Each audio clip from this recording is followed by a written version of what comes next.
Okay, this is Orlando Wilson. What I want to talk about in this video is virtual kidnapping. And this is something which has boomed over the last decade or so as people have become more dependent on smartphones, cell phones, etc. The first case I heard of a virtual kidnapping happened in, I believe, Argentina, where a group of teenagers went into a cinema where they had to turn their phones off.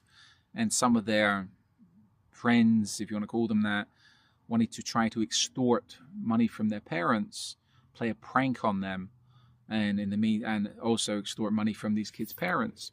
So they phoned up the kids' parents and said they kidnapped them. And the parents, of course, phoned up their daughters that were in the cinema, but the daughters couldn't answer the phone because the phones were off.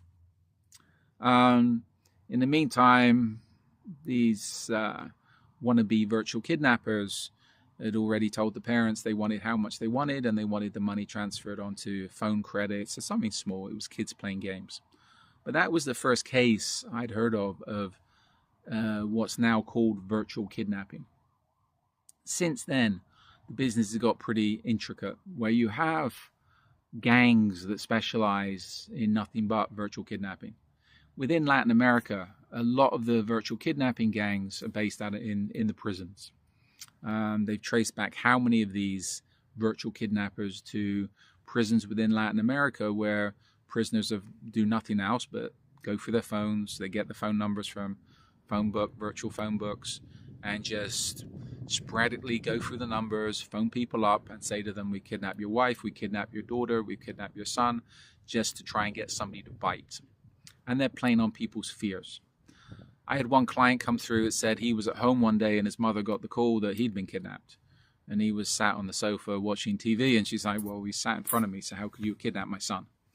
But if these criminals make 100 calls, make 200 calls, out of those 200 calls, somebody will take the bait that their loved one has been kidnapped. Once they take the bait, then the kidnappers usually ask for ransom to be paid in cell phone credits or something small, something this person can do very, very quickly. For the criminals asking for, in a lot of countries, you can transfer credits onto phones or do money transfers onto phone numbers very, very quickly and easily. The kidnappers for the virtual kidnappings, a lot of the times, don't ask for high amounts of money. They want a few $1,000s maximum that can be transferred quickly. The reason for phone credits, with the criminals in prison, if they have money credits put onto a cell phone that they have within the prison, again, they can use those phone credits to make more calls, or they can sell those phone minutes to other prisoners, etc., etc. So it's business. Now, moving on, there's been more intricate virtual kidnappings. And I've heard it out of several countries now, where the victim will check into a hotel, etc., etc. And a lot of times they get the call. I know one case that was just told to me, where somebody checked into a hotel in a high-risk area. He got a call in his hotel room. The people that were calling him, the virtual kidnappers, knew all his details, etc. I take it they got it from the hotel staff. They had his cell phone number. They had everything. And this person was instructed to go to an ATM, to do this, to do that. He's told he was being watched, being followed. Withdraw how much money from an ATM, take it to a certain place, leave the money in a specific place, and then the kidnappers would get back to him.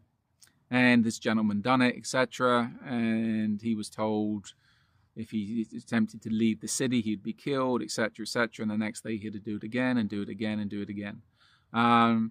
They were playing on, they had this guy scared. He was in a high-risk area, high-risk city. And again, they played on his fears. And they took that guy. That guy virtually kidnapped himself because he was too afraid to report what was happening. So he was stuck in a hotel, terrified, going to the ATM every day, withdrawing money and dropping it somewhere. I think in the US there's been issues where I think it was traced back to Triad, Chinese mafia, where there's been very, very intricate virtual kidnappings where people have been taken for a lot of money. And I don't, again, this isn't, to me, virtual kidnapping is a scam. But again, how these, I think the triads went through, they hooked some kids via computer games, etc., etc. And they got to know these kids via their online activity through computer games. They were gamers, and from there the extortion started. And again, they play on people's fears. We're watching you, we're following you, we know where you are, we know what you're doing, etc. If you don't pay us this money, then this will happen to your family. We know where your family is in China. We'll kill your mother, we'll kill your father unless you pay us X amount of money, etc., etc. So this is where the virtual kidnapping it's a real crime, but to me, it's a scam. It's basic extortion. It's virtual extortion. And again, if something like this happens with all kidnappings, first thing with the kidnapping, confirm it is a real kidnapping, it's not a scam. With virtual kidnappings, if you get a call out of nowhere, again, things have to be checked. You have to know where the person is, etc., etc. Confirm what's going on, and confirm the person, this criminal, the person that's trying to extort money from you, is not just found one of your friends, relatives' phones and has opened the phone and started to go through the phone numbers and trying to extort money or try and get some money out of somebody. Generally, with the virtual kidnapping, as with any kidnapping, proof of life, where's the person, we want to talk to the person, etc., etc. And if people start asking for smaller amounts of money very, very quickly, the chances are it is a scam. But generally, I tell people, if you get blind calls from somebody that's threatening you, that's saying they've kidnapped a loved one, relative, business partner, etc., I'd be very, very skeptical and very, very cautious until you've confirmed what's actually going on. And if you can't reach out to the person that they claim has been kidnapped, I'd wait a little while and see if they pop back up online, try other means to contact people, etc.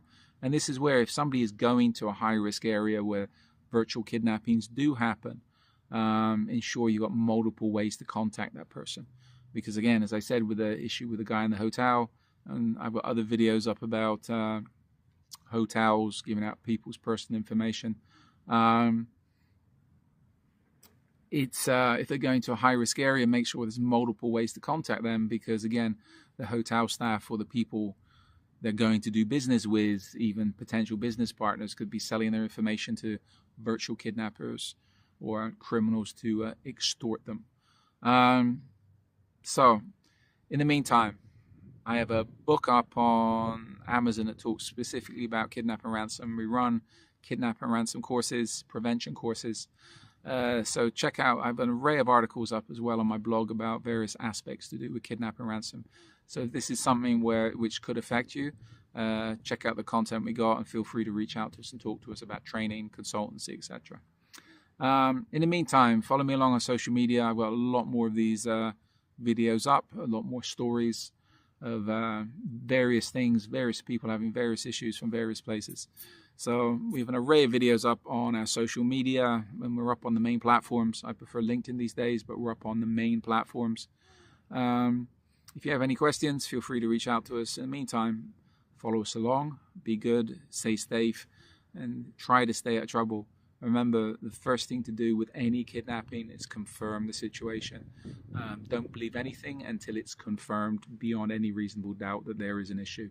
Because a lot of supposed kidnappings, well, what are initially believed to be kidnappings, turn out to be scams or misunderstandings. Be good, stay safe, stay out of trouble.